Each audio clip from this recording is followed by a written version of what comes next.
posted July 21, 2018, 12 hours 51 minutes and 14 seconds. A light rain in the morning that gave way to soft sunlight in the afternoon took some of the sting out of Carnoustie.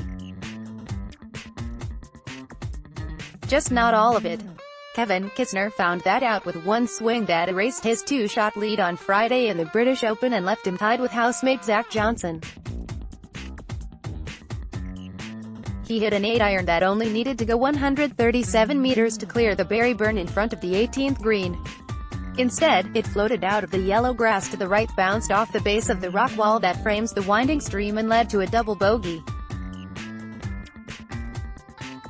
Disappointed but not down, Kisner removed his cap behind the green and scratched his head as if he wondered what hit him. "They call it Carnoustie for a reason," he said after signing for his 1 under 70. "Even when you think you've got it, it will jump up and bite you." It took a chunk out of Dustin Johnson and Justin Thomas, the number 1 and 2 players in the world who won't be around for the weekend. Johnson finished with a double bogey to miss the cut by 1. Thomas made 3 straight double bogeys on the front 9 and missed by 1. And it left a wide-open weekend on a course with a history of crazy finishes. Zach Johnson, whose name is already on the claret jug from his playoff victory at St. Andrews 3 years ago, played in the morning under an umbrella and finished with a 30-foot birdie putt for a 67. Home for the weekend, big names miss the cut. Justin Thomas, US, 4 over 146. Sergio Garcia, Spa, 4 over 146. Hideki Matsuyama, Jap, 4 over 146. John Ram, Spa, 5 over 147. Dustin Johnson, US, 6 over 148. Ricky Fowler, US, 6 over 148. Johnson and Kisner are staying in a house of 7 players, 5 of them major champions, and share the lead at 6 under 136. They played on different ends of a day that started grey and ended with shadows. Scotland's unusually dry summer finally got a reprieve. There wasn't enough rain to turn brown fairways green, though it at least kept shots from rolling endlessly.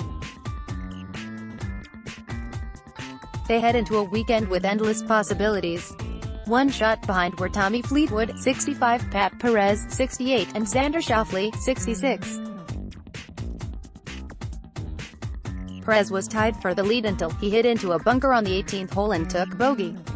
Rory McIlroy, pledging to go down swinging, to rid himself of a bad Masters memory this year, had another 69 and was part of a large group 2 shots behind.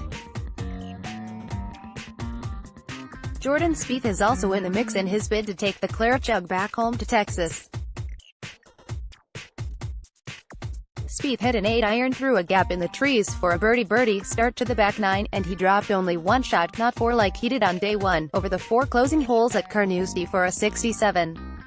Goes into the weekend just 3 shots back. "I'm very happy to be back in the tournament," Spieth said.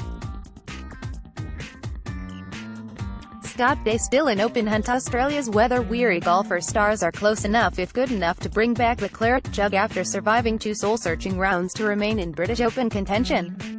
In a cruel stroke of misfortune, all 8 Australians at Carnoustie copped the worst of the Open's notoriously fickle weather conditions in the first 2 rounds as American Spieth, Ricky Fowler and Matt Kuchar cashed in on golden sunshine to soar up the leaderboard on day 2. Despite their wretched luck, 7 Australians made the halfway cut, led by major winners Adam Scott and Jason Day and fearless rookies Lucas Herbert and Cameron Davis, to give themselves a fighting chance of Open glory.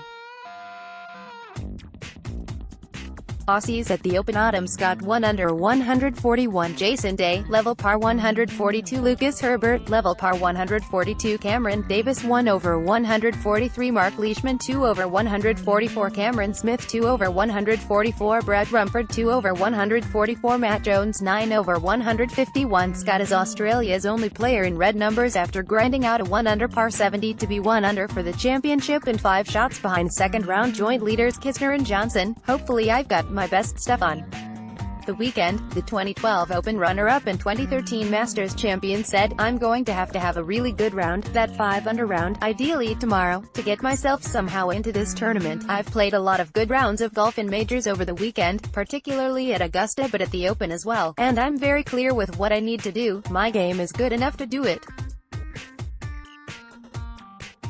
It's just a matter of doing it, they lamented, finishing bogey for a 71 to be even par and 6 shots back. Having been only 2 off the lead late in his round in driving rain, it was miserable out there. It didn't stop raining the whole time, a drenched they said. It was just tough because by the end of it everything was wet. My whole bag's wet, my clubs are wet, so it was a tough finish. I wish I could have taken the last 4 holes back, but it is what it is. Hopefully I can get some nice weather tomorrow. Even if it's windy, as long as it's not wet, I'll try and get myself back into it. Herbert, 22 and making his Open debut, produced Australia's best round of the day, a 69, to join day at level with the card and also still hopeful of making a charge. If I get a good round out there in the morning, who knows come Sunday, Herbert said. Fellow Open debutant Cameron Davis is 7 strokes behind after a second round 72, while Mark Leishman, 72, Cameron Smith, 71, and Brett Rumford, 70, are all 8 shots off the pace. AAAP Topics: Sport, Golf, Scotland, United Kingdom.